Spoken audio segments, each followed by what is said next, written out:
Ọtụtụ ọma nọ ụmụ ọdịnala Igbo a sị na chi tata bụ Orie ga-eritere anyị ihe ọma. Anyị abatakwa n'oge awa nke eziokwu nke ọ bụ mụ nwa bụ Ogbuefi Eze-Ana Ugochi tubelu Oraifite na-anọ n'isi ya.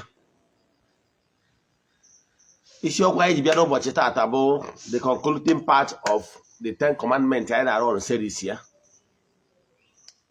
Mana bifo anyị agaba n'iru ka anyị yọrịa nkwa egwu anyị ji eji bata ka anyị play 1 or 2 tracks before anyị gaba n'iru na ihe anyị ji maka ya wee pụta ya n'ụbọchị taa. Ya gazienụ.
Chineke furu ka eme ụlọ o mere n'ime ndụ m mgbe e bụrụ onye akaebe.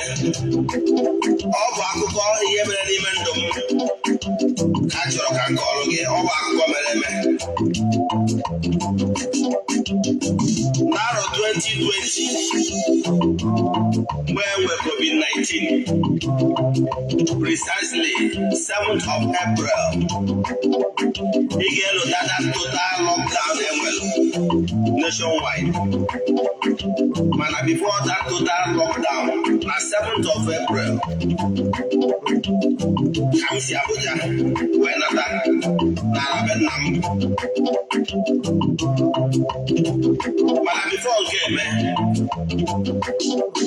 a na-akpọbụ m ọkpụkpọ oku ka m gazi oku m akpọrọ ịzọ ndụ ndị mmadụ iji onyinye amara Chineke nyere. Mana maka iyi na-eriri m eri site na ndị ụka ọbịa agbakụnyere m eziokwu ndị nna nna na-akpọ m ka m bịa jere Chukwu na mmadụ ozi. Mana mgbe bịawa azụ mbido ihe ji wee kọba akụkọ ahụ maka gị onye a kpọrọ ọrụ iwere ike iso na ndị na-agba ọsọ dịka Jona.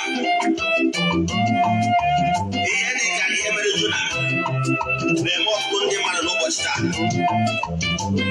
maka na agwa Jona ya jere obodo Ninive ka ọ gazie ozi wee gwa ndị mmadụ ka a sị n'ajọ omume wee chegharịa.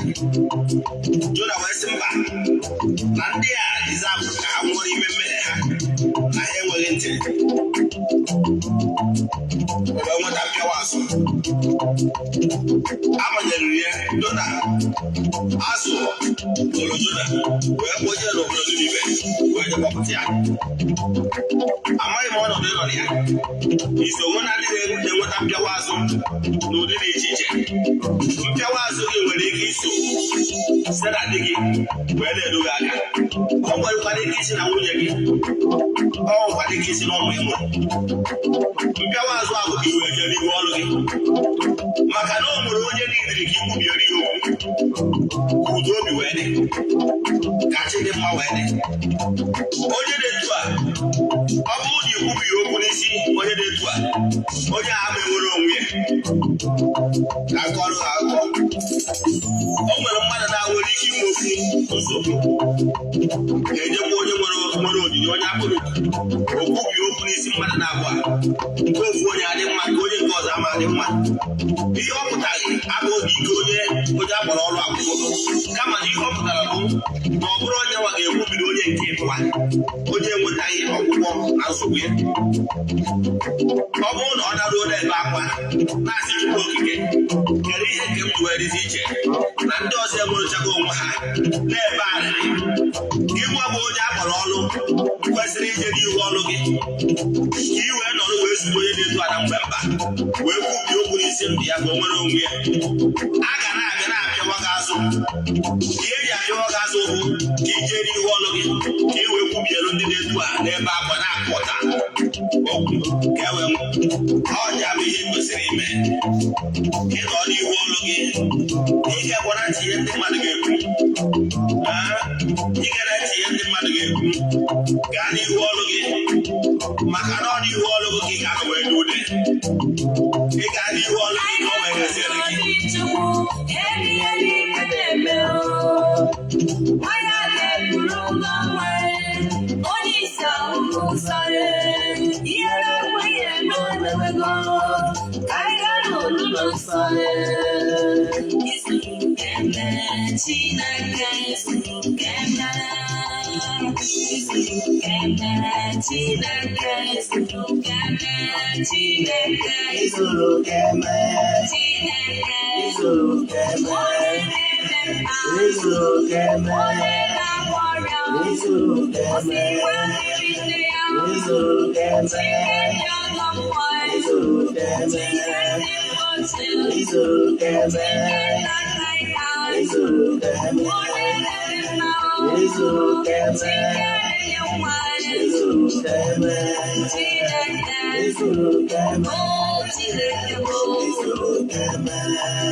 Ụtụtụ ọma nọ ka anyị dobiri ya ebe a anyị mechakwazie program anyị mekwazi another track wee fee aka asị ka ọ dịkwa ụbọchị ọzọ bụ echi.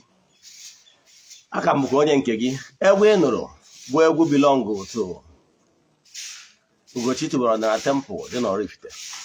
Ọ ngalaba na-afụ maka mgbasa ozi ọdịnala nke anyị kpọrọ nke m nwa nwe onye isi nchụaja na ya bụ ọdịnala restoration prayer ministry. Onye nwa ebe egwu a si wee bịa, so we own all the rights of that music. Egwu a dịka nsi wee kwu nwere 9 tracks. Nke a ofu n'ime tracks ya wụ ihe kpọrọ now. Daalụ. So egwu belong to the temple. Ọ bụrụ egwu ọ ga-aba anyị na-akpọ anyị na-aji Facebook ha permit anyị ka anyị play egwu a. So it's part of our evangelization. Nke ọzọ bụ echefuna na mbụ onye isi nchụaja ọdịnala Ugochi tubelu ọdịnala temple anyị na-agba afa miri emi lụkwazi ọrụ mmụọ dị iche iche. Abụkwazi m onye mgbasa ozi ọdịnala Igbo. My mission is to help people live better life. N'ụbọchị taa n'isiokwu anyị bụ nchịkọta gbasara the 10 commandment. Anyị were one after the other. Taa ka anyị na-eweta ya n'isi njedebe echi agba nke ikpeazụ ya bụ ga-ewu n'anya ọkụ, ga-enwe n'anya ukwu. Don't be jealous gbasara nwunye mmadụ ibe gị. Anya bụ isiokwu anyị. Mana before anyị gaa n'iru, ọkwa dị mkpa echefukwana na 29th of this month bụ ụbọchị Wednesday. N'ụbọchị anyị ga-eme appreciate our fans, friends and well wishers. Yes, anyị kwuru na ndị ga-eketa oke na gara giveaway anyị ga-enye ụbọchị a bụ nọ in 3 categories. Anyị gwakwazie na nwata nwaanyị anwa nke nwere fractured bone na lab ya ga-esi mba anọ wee bịa ga-anọkwa ụbọchị a live. Our live program that day ga-ebido by 12 noon. Na ya bụ program ka anyị ga-anọ wee nyekwa ụfọdụ ndị fans ya ihe onyinye dị iche iche. A sị na Ọmaka ga-eme nwoke merụ nwaanyị. Ọ bụrụ na ị nọ under the influence of my voice this morning, a sị na aha Chukwu-okike nke pụrụ ime ihe niile ka ihe ọbụla bụ ihe bụ ọchịchị obi gị ka abịa na mmezu. Si na ezughị oke ama abụ ogbochi, distance ama abụkwa ogbochi. Ekwubie m okwu positivity maka na ike dị n'okwu ọnụ. Na-ekwubi okwu n'isi all my fans all over the world. Sị na ihe ọma ga-emere ụnụ, na ihe ọma ụnụ bụ n'obi wee je na mba dị iche iche, na ana obodo anwụ ụnụ ga-agọzi ụnụ, na ụnụ ga-eweta ihe ọma dị na mba werata n'ụlọ, maka na akụrụ ụnụ ekwu onye kparị anụ. Asị m na ajọ mmụọ na ajọ mmadụ anyị afọ ụnụ. Si na ife na-afịa ife ahụ na ntị ka anyị ga-anụ ya na ọmụ eme anyị n'ihu. Onye chụgbara ụnụ ga-ada. Onye ọbụla mejọrọ ụnụ na-achụ na onye a ga-adakwazi. Onye checha ihe ọjọọ ya eme ụnụ ya ma onwe ya. Onye fụrụ ụnụ cheta nwa ya nwụrụ anwụ sị ka ihe mere nwa ya mee ụnụ si na ọzọ ya anwụ. A sị ma osisi fụrụ ụnụ na-atụ ufere na ufere ya amapụ ya ọnụ. N'oge enu ga-ejere obodo na obodo. A sị m na ihe ọma dị n'elu ya azara ụnụ na ọ dị na nnọọ ya epuru ụnụ ome ka ụwa were anya ha wee fụ. A sị m na ụnụ ga na-alụ ka ọkụkọ na-eri ka elefant. A sị m na ụnụ ga-adị ka abụọ na-anọ n'ọnụ ihe ọ ya eri achọrọ ya bịa. Na ụnụ ga-adị ka ichoku na-anọ n'ụlọ ugboro ya na-azụ n'afịa. Na ụnụ ga-adị ka agụ nkwọ na-abụ ọta ga-etinye obute. Si ihe ụnụ ya eri ya bịa ihe eri ụnụ abịakwana. A sị m na ụnụ ga-adị ka echi maka na echi adịghị agwụ agwụ. A sị m na ụbọchị ihe na-aga okporo ụzọ na ụkwụ ama apụ ụnụ ama na ọ pụgoro ụnụ ama na ụnụ ga-ejecha na maka na ọ gara akpacha na ajọ ọfịa ma na-abụ onye nwe enu. A sị m na ụnụ acha anya eme ụnụ na nchara eme odogwu. N'ọdụ n'iru ka ụnụ ga na-aga maka na oke enwe bụ n'iru ka ọ na-ama. Ngọkwa ọfọ n'aha ndị enu na ndị ana wee na-ekwu na ilo na-asị na-egwu ana ọfọ na ogu enwere mkpochi. Na onye si na akwụ na amacha na mpama ya bara nke ya na-ekwe ọfọ na oshio ise. N'ụbọchị taa a sị na Ọmaka ga-eme n'isiokwu anyị ji bịa n'ụbọchị taata bụ dịka m si wee kọwaa na nchịkọta the 10 commandment.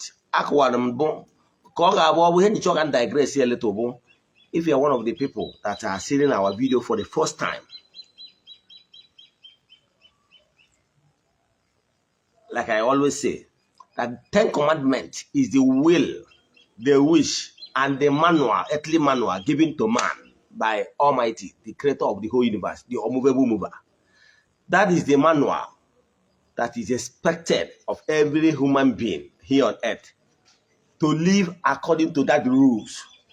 That is why the 10 Commandments is called the natural laws. Now, once you keep that 10 Commandments, believe in me, you are in the right footing. And I keep saying it, that why some people are running into challenges of life is because they are moving against the natural laws. The natural laws move in positive direction. And once you make yourself an enemy of the natural laws, you will be hurt. You blame yourself. That is why even if now Leviticus from 17 to 28, you will see chapter 20, you will see where the Almighty Father is saying that any human that disobeys his commandment, that the person will suffer, that he will cause the land of the person, that the land of the person will never yield fruit. So what am I saying? What I'm saying is that if you don't like what is happening around you right now, start today to cultivate positivity. Never you be envious about anybody. Make this life, this world, keeping this 10 Commandments. The summary of this 10 Commandments is love your God, thy God. The Chukwu-okike. Love them all with all your heart, without reservation. That is 1. 2, where it concerns human relation. Make sure never you be part of envy, jealous, or planning evil against anybody. Believe in me, planning evil against anybody will never take you too far. What you are doing is trying to entangle yourself the more. Because once you show love, believe in me, the laws of nature that is in charge of paying everybody in his own coin, we make out sure that what that evil you planned for somebody definitely will flow back to you, the originator. And the same thing he says, that he will use, like he said in the ancient books, that he will use the iniquity, because of the iniquity committed by the father, he will use it to visit the children to the 4th generation. So check the consequence of whatever evil you are doing, because it cannot only affect only you, it will affect even your entire generation. So even if you don't love yourself, please don't do evil because of your children unborn. Because the thing is that when you are committing evil, or you are planning evil, or killing somebody, blood is thicker than water. Whenever you are planning evil, whether direct killing or indirect killing, killing is killing. For you, when you get saying that you know physical killing, but the more often if that you contributed in a large number, therefore the blood of that person will be on your head. Remember, even the people, the Jewish people that are involved during the crucifixion of Jesus, they said, let the blood be on their head and their children's head, because they know the principle. This is natural law. The natural law demands that what you don't want to happen to you, don't allow it, don't wish it to another. Keep your longing pure. So that once you keep your longing pure, naturally, the goodies you have sowed over years will flow back to you. But do you know the problem of man of today? Or didn't the mother say so? Sometimes why you are born in your family you are born today, or whatever you are passing through, is not because of what your lifestyle now. Maybe because of your previous earthly life that necessitated why whatever that is happening to you right now. But you can only come out of that condition with happiness. You cannot blame anybody or be angry and be jealous to anybody or whatever. No, you can never solve that point, because when you are jealous or you are angry with your fellow humans and you are blaming everybody for whatever that is happening to you, you are entangling yourself. What it means that you keep on sowing bad seed. Those negative thoughts you are sowing will always connect to the spiritual connection center of the negativity. And by so doing, accumulate other negativity. And when they are flowing back to you, they will flow back in multiple fold. The way nature taught us that even a seed of corn, once you plant a seed of corn, then the seed, the corn you planted will take all the nutrients, the composition nutrients that is compatible with the corn. With that, they will be able to give you multiple corn, multiple seeds in return. So nature, I already told you that whatever you sow is what you're going to reap in multiple fold. It cannot only be that measure.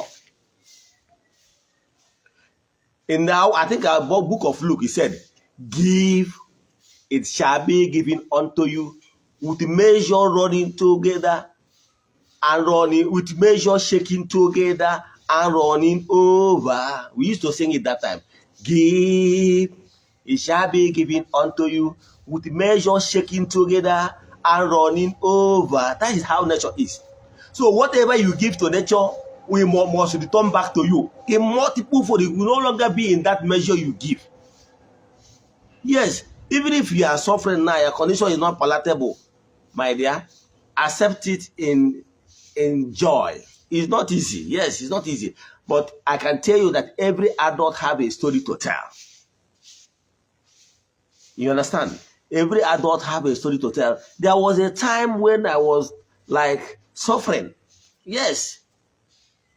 It's not as if you see anybody on the street, you think that everybody does from that. No. There must be a time the person was cultivating. And the only thing that we saw with that the difference between me and most people is that I remain consistent. In my mind, I convince myself that no God really ma. And I keep believing in my resumes. You know what I did? What I did is that this thing I'm telling you about this 14 days ritual. That is what I'm doing. I did. This 14 days ritual, no human on earth that taught me how to do it. What happened is that during that time, I created time for spiritual exercise. I keep hammering to the hearing of all my followers all over the world. That create a particular time. It could be in the morning, afternoon, or even night.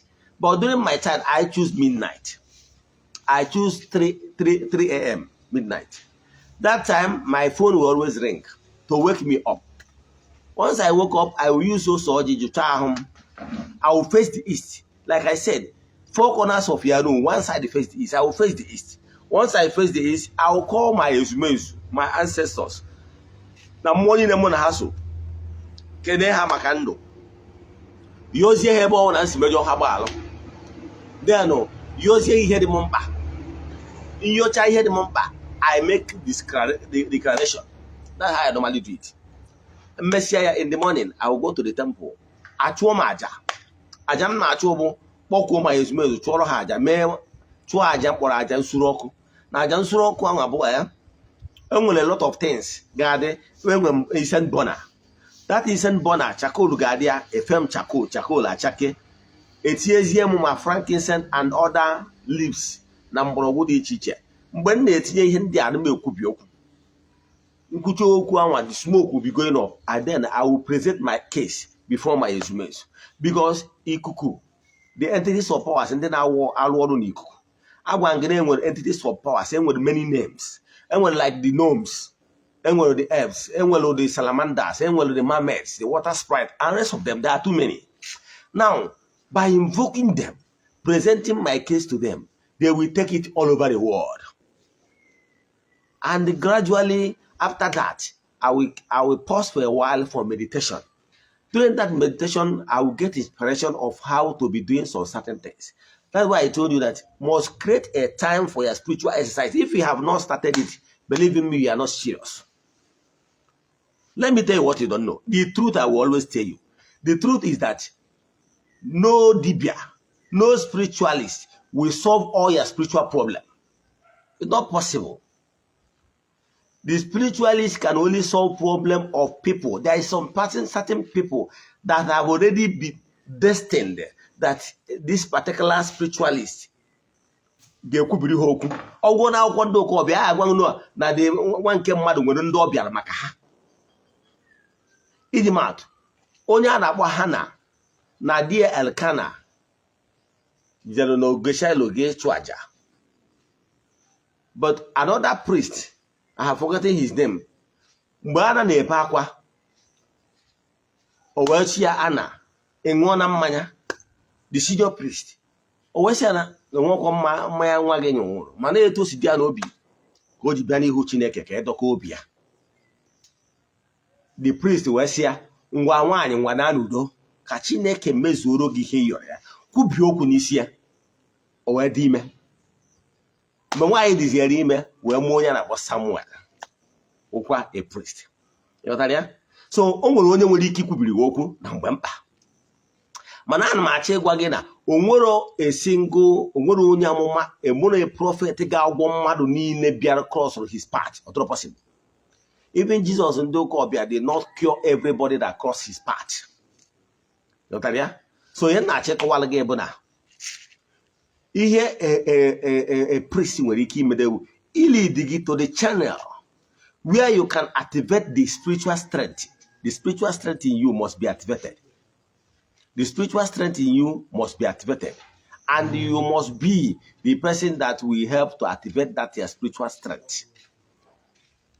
Your spiritual strength must be activated. What a priest can do for you, what a priest can do, the thing a priest can do for you is to solve the problem of people that comes his way. Maybe up to 60%. But the rest 40% is either you solve it yourself or another person solve it for you. But a priest's work is to give your direction, for you to activate their inner power. No spiritualist will guarantee you, will give you 100% because he's not God.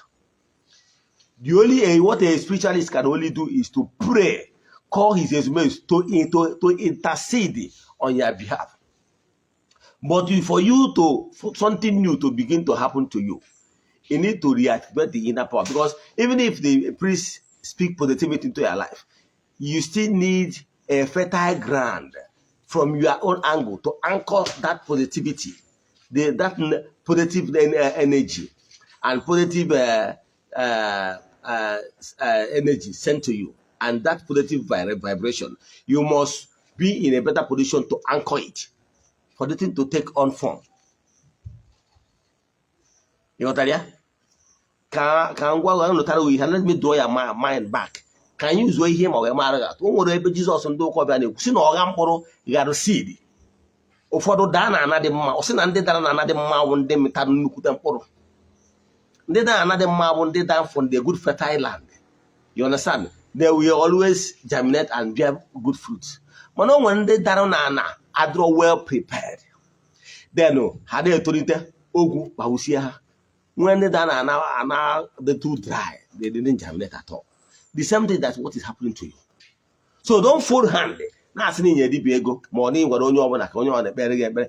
your own end, you must be the main positive in order to attract another positivity. This is how things work. No shortcut. Then the Chukwu-okike, you must be able to live a good life.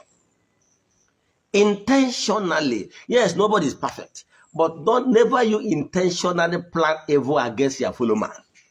Because you are burdening yourself, not only yourself, you are burdening your entire generation. Because garbage in, garbage out. Whatever you give to nature is what will go and come back to you. So make sure you don't plan evil, and by therefore soiling your spiritual strength. Your vibration could be corrupt. Your aura, your spiritual aura could be corrupt. And once they are corrupt, what you'll be exhibiting, radiating, is negativity or chichen. So all that is why the laws of nature, the Almighty Father, gave man the earthly manual with the 10 commandments. how our relationship between him, the creator, the unmovable mover, and how our relationship with all the elements should be. That is the first commandment to the third commandment. But from the fourth commandment to the 10th commandment is how you're supposed to be living with your fellow human, so that this world will be a better place. There will be harmony. Like the topic we are handling today. Never you be envious about another person's wife, because for you to sleep with another person's wife intentionally, you know that this your friend, this woman in question is married, happily married. But because of you are lost. You are lusting after her. You are even jealous of her husband. Therefore, you try to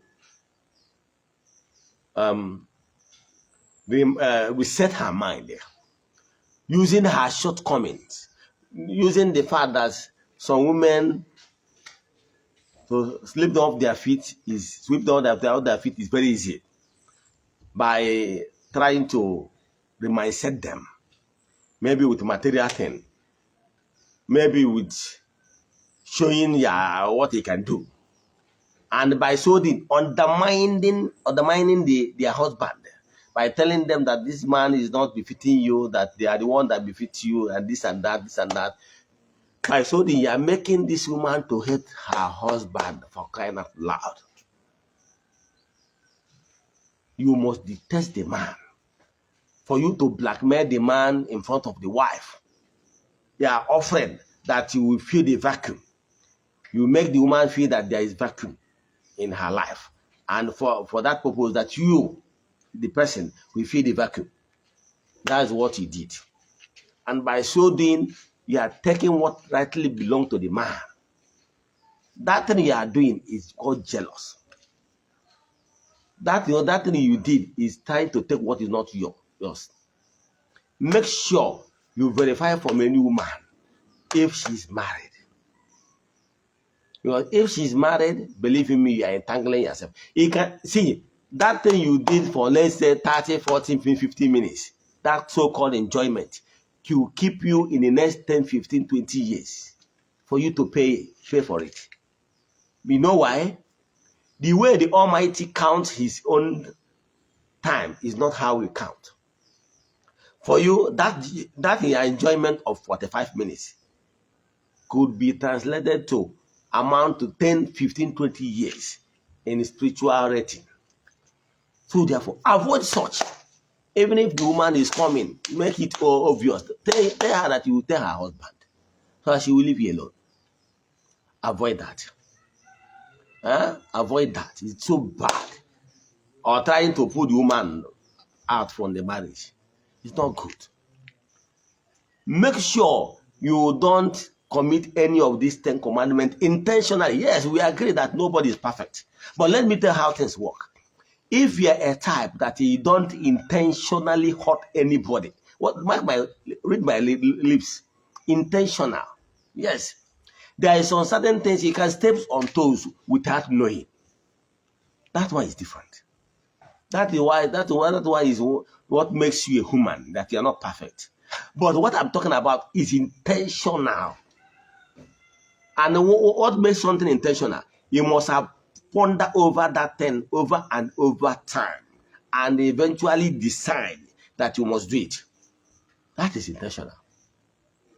But let me tell you, do you know how this earthly judgment used to happen? Yes, it was the king where issue with somebody. Baby. It's why he named a come along a math, and my like young math, you were wrong a if I ever, since I was born, since I was doing this debate, I never seek and wear charm, can take it matter. Can block where I'm near mother, more can incapacitate your mother. I can never do it. You know why? So, for the fact that I will never intentionally decide to take somebody's life for any amount. Now, if you are ever anywhere planning evil or to take my life, my enemies will not agree. You know why? My enemies will come to my defense that, look, even if, okay, assuming, let's say that I offended you, unintentional. I offended you and you lay a claim that why you want to harm me is because I offended you. In the spiritual realm, my lawyers, my enemies, they will come to my rescue. They will say, yes, Eze-Ana offended you unknowingly. For the fact that he offended you unknowingly, that there is no case. He doesn't have any case. Because even if you offended us, even if you are the one that offended Eze-Ana unknowingly, that Eze-Ana will not go for revenge. So onye ka eji wee sị ihe iji atụrụ mmadụ Matthew 7:7. Ihe iji atụrụ mmadụ, I think Matthew 7:7, I think somewhere in Matthew ọ na-ekwu na ihe ọbụla iji atụrụ mmadụ ka a ga-eji wee tụrụ gị. So ị bụrụ onye nwere forgiving heart, you don't plan evil to somebody. If somebody plan evil to you, it will not penetrate. You know why? Your enemies will come to your defense and say, no, this person, or they are planning on man evil. Therefore, if wrong in our plan here, in our plan, natural forces will block it. Because it's not what the person normally saw. But if you are the type that normally saw evil, believe in me, evil will come. However, if you have committed evil in the past, now what you will be doing is restitution nowadays. What you will be doing is asking for mercy. Asking your enemies that you have wronged. Make out some sacrifice. I will have sacrifice about sacrifice for repentance. Ajambara mehe. Chubaja. Oye na wono. Aja karịrị ọgwụ. Ịchụbaja. Aja na-eme obi. Aja na-eme obi. O nwere onye amụma na-akpọ onye king a na-akpọ Hezekiah. Hezekiah bụ o mejọrọ Chukwu. Ewe gwa onye amụma ji egwu ya, Hezekiah, you have sinned against God. You have sinned against the law of nature. You will die. Hezekiah wee gbuo ikpere dara wee yewa Chukwu-okike. Wee sị, do wee ruo mkpe, wee rube uju, wee daa n'ala wee na-ayọ si merie ebere. Akwụkwọ ancient book wee sị, na onye amụma agwara onye amụma ji nyekwude more 15 years. You got that? So, a na-enwe ikpe mkpegharị, a na-enwe appeal. Agwago m ọnụ na earthly governance will prototype of what is happening in the spiritual. Both court and appeal court and everything is there in the spiritual. Yes, where human being, any concept that ever existed in human brain is a inspiration draw from above. I want to go on a birds of the air, the FF. Oh, so it could possible for something of that nature to be flying. That is where the concept of aircraft came in. So, mgbe ahụ ebeziri owutegi iwe barere wee tụọ aja dị iche iche when this decision is still in the spiritual realm, because I want before anything happen in this physical, it must have taken on form in the spiritual realm. As in spirit, when the whole decision is still whether to uplift you or to bring you down to zero, it's still in the spiritual realm. It can still do something. It can still do something to reverse it, like Hezekiah. If you go see now where you are to a jamba, believe in me, your case will be revisited. And you could have some mercy. And you can tamper justice with mercy in your own case. That is why when you need a priest or a charge in your case. It will be the method or to hear the teacher that would bend again. Or when I appear one us. Yes, you need the Dibia. You need somebody of higher, somebody that is not in the same guilt with you. Even if you can be at what you are about to make an email or make them sana. Therefore, you're unclean. You're unclean to stand before the throne of grace.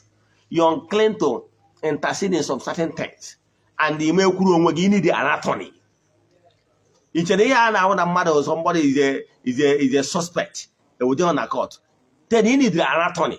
An attorney that will stand for you and plead, make case on your behalf. That is what Ojen Chuaja is doing as a priest. What I can only do in your case is that Eze-Ana, I have this problem, I have this problem. After consulting afa, kedu ihe a ga-eme ka udo obi dị ka Chidimma dị n'isi onye a? Afa will say, okay, I will call the entities of powers and my ezumezu. Mmụọ niile nna atụrụ aja sị biko nụ tinye n'aka na keesi onye a ka anyị otuo amara n'isi ya. Mmụọ m na ha so isu tinye aka ayọba ayịyọ n'isi onye a. Ayọda ayịyọ n'isi onye nwere ka ọ bụrụ onye etiburu na ọ ya ata afụfụ for next 20 years. Enwere ike achụkwudo aja dị na ya. O nwere ike mmụọ asị oke ngwa ya tazie ahụ for 6 months or 3 months or even a month. Awipe all those things. Oh, now we onye emere gị maka na onye anaghị intercede for you and in the same cause, because when you sin against the land, you will be cursed. Dịka esi kwuru akwụkwọ Leviticus 17-20. Ya gụọ ya. Now you will be cursed. Chukwu-okike si na when you sin against him, you will be cursed. So when you are cursed, yeah, you will not stand well to plead. Now you need for somebody to kwubi okwu n'isi gị, chụọ aja n'isi gị, ouch. Plead on you so that he will we can stand there in the right footing. He will we can bido yuba chụwa aja n'isi onwe gị. Ị gara mana mgbe izi anyị bidoro mmadụ ga-akwubi okwu n'isi gị nene ma otu ọ dị n'ụzọ sacha agha dị ọcha ka ọ ya bụ ijidezi ọjị kwa akwara ndị mmụọ ha na-ege ntị. Ịghọtara ya? Ibido ihe a na-agwa spiritual exercise. The first day ị ga-eme ibi n'ịghara n'abalị. Kpọwa ya ezumezu, kpọọ mmụọ niile so kpọchie onye ụwa, kpọọ mmụọ niile ndị nna nna ha, kpọọ mmụọ niile nwa arụsị ọnwụ na ịma the entities of powers ịma na be nna gị, arụsị ikwu nne na arụsị be nna gị, kpọwa ha sị ha na-ebịagoro ụbọchị taa ha nabata dịka nwatakịrị na-akụ ya n'iyi n'ichegharịgo na iwu nke Chukwu nke iri a na-edaburu ya mbụ na-eribughị eri ihe front and back, mana biko n'ichegatago ha mee ebere iyoba ha ayụyi a ka nna agwa kpọwa ha sị ha bịawa na-ịbịa ka gị na ha nọrịa na mgbede a ma ọnọdụ abalị a imebe ihe afọ na-akpata oyi ga-awụ na ahụ nwe ebe ha ga-emere ụmụ mmụọ bido batawa na rum ahụ ịnọ na ya ife akpata oyi awụọ gị n'ahụ. Yes, that is the first sign ga-egosi na mmụọ na-anụ olu gị. Ha batawa, it happens to me the first time ahụ akpata oyi abịa wụọ m n'ahụ. I stood my ground. Then megide after some time my body begin to assimilate the vibration and the presence of the spirits. With times, my body is accustomed to their presence. In presence, I will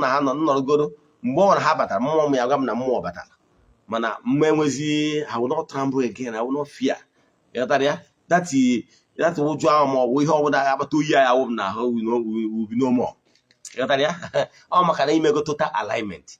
Then it will stop seeing it in that. But you na more deal. But I'm more that you underrate the power of the spirit. Because now the them man nature or than an nature or no biocha.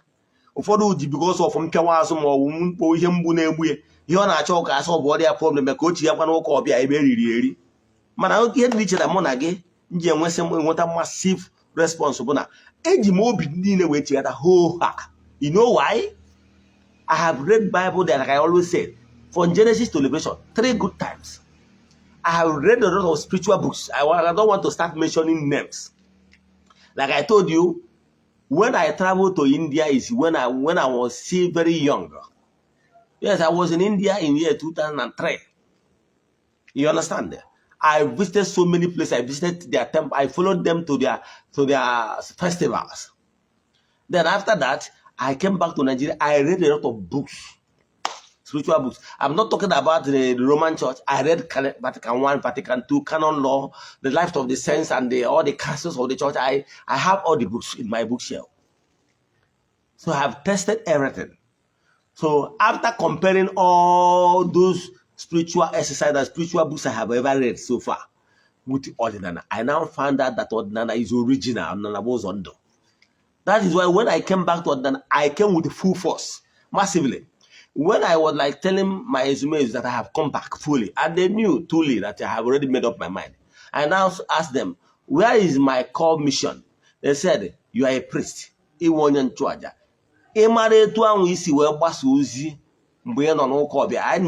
crying and when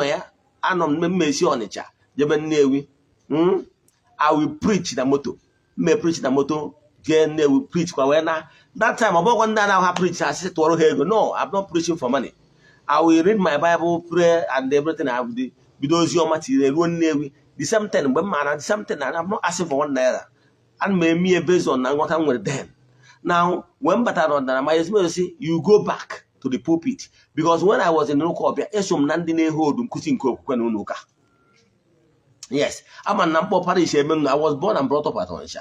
But parish no for the mum when na eso emumi he crusade there. Still there. I used to see some of them. I even some of them are coming back. So what I'm telling you is that when we are bido maybe now we hear. You go back to pulpit, you will go back to Ebas Uzo. That is my commission. And my mission is as a priest. But na all na allow we could be Adema war into a war more into a rocket is not for Eze-Ana. Yen no near we go to Twaja, Ajadi teacher, no no do the teacher. Came when we're on what could do bidi. Yagazia. In the nature video, on why do Jim well on Ankuzi Ikusi, Basalo Aichikota, Basalo the 10 commandments. Agwarangi, what wakobuna? No, if keep on committing more evil. Any the Eze-Ana with the 10 commandments because you are entangling yourself the more. Instead, start chubaja, kiwe remedy, do restitution and reparation. Basal what you have done in the past. I can tell you, whatever that is destined for you, maybe because of method in him and when you only hear this snake at half for 20 years, it will wipe out in him. And by you stop committing more evil, then you will stop feeding that negative energy. Because once you are committing evil, you are feeding it more. They are getting more momentum.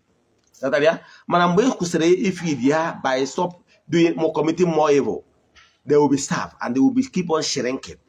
And by so doing, for the fact that you are no longer feeding them, that problem that could last for 20 years could last with each charger, could last only for 1 year. You see, help will come from nowhere. Yes, more Chukwu will get touch 1 person. It's in a come mad bunya anymore. Never you give up. Okay, Dregema. We want to join high Kuzino, but send them message in our WhatsApp 0805 78 37 672.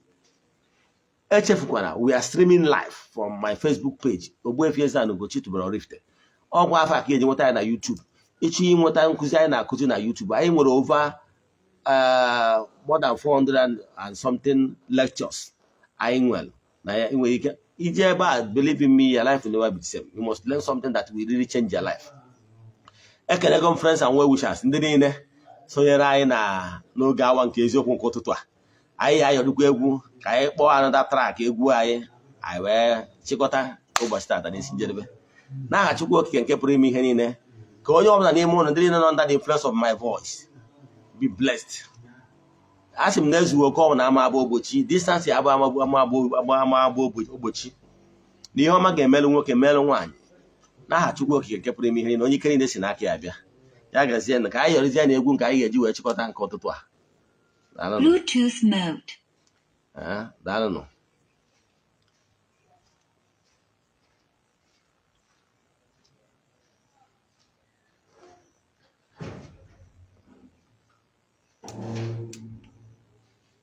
Bluetooth mode.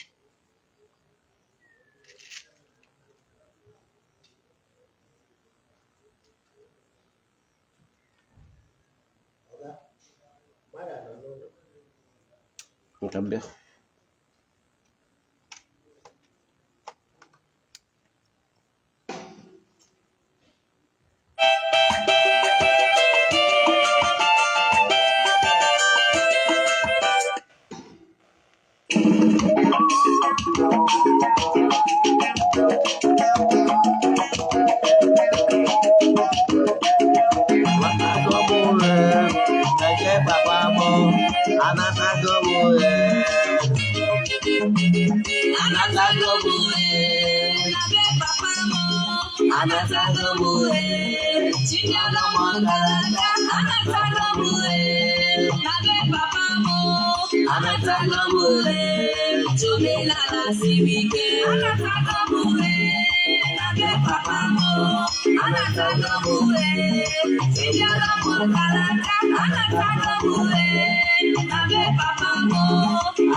omenala siri ezigbo ike. Ana m akpọkụ ụmụ aja n'Igbo, ụmụ Afrịka, anyị chigata n'ọdịnala bụ ụzọ ndụ. Mgbe ọbụla ọ dị ka asịrị ihe esiri gị ike, chigata ọkụ chi nke ala nna gị. Ihe na-esi na nke onye akarịa ọkụ chi nke ala nna gị, kọsara ya etu o si wee dịrị gị na ihe na-esi na nke onye akarịa. Ndị Igbo na-ekwu wee na-asị, kedu ka o si dị gị gịnị na nna gị? Na ị na-akpọ nna gị ga-alụrịrị ọnụ okwu gị, ọnụ ahịhịọ gị. Ndị nna gị ha etinyere gị aka na ahịhịọ ihe bụ mkpa gị ka ịnweta ihe ị na-achọ. Mana mgbe ị hapụrụ chi nke ndị nna gị ha, hapụ ya ancestors, wee sị na ị na-akpọ chi nke ndị ala ndị ọzọ, ọ bụrụ na ị bụ nne n'ebe na-adụ olu agụ wee na-agụ nwa gị, agụ wee na-agụ nwa n'ebe gị, kedu onye ị ga-ebu ụzọ si n'ụlọ ebile? Nke bụ eziokwu, ị ga-esi nnukwu ụzọ bido ndị nwa gị bifo isie wee bido nwadebo gị. Edu akụ dị. Mgbe ọbụla ị nọ na mba, ịkpọkụrụ na onye nsọ nke ndị ụka anyarị, kpọkụ chi nke ala nna gị, kpọkụ ya ancestors. Nke bụ eziokwu na ha ga-ebu ụzọ nụrụ ọrụ akwa gị maka n'ihi na ịbụ nwa ha n'ime onye alụ ha. Mana mgbe ị hapụrụ ya ancestors nke na-akpọchi ndị mba ọzọ na ndị senti ndị ọzọ, nwanne ọ ga-ahapụ gị ahụ. Ọnya ka na-ewe na m anatago na be nna m ya gasị.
daalụnụ nwa ọdịnala Igbo.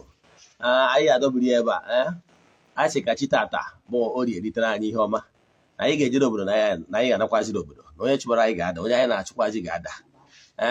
Ka anyị dọbiri ya ebe a n'isi njedebe n'ụbọchị taa n'oge awa nke eziokwu. Echefukwana isonyekwara anyị n'oge awa nke eziokwu n'echi niile bụkwa ụbọchị Tuzdee, bụrụkwa ụbọchị ahịa afọ n'oge awa 9 o'clock AM. Ya gazienụ. Daalụnụ.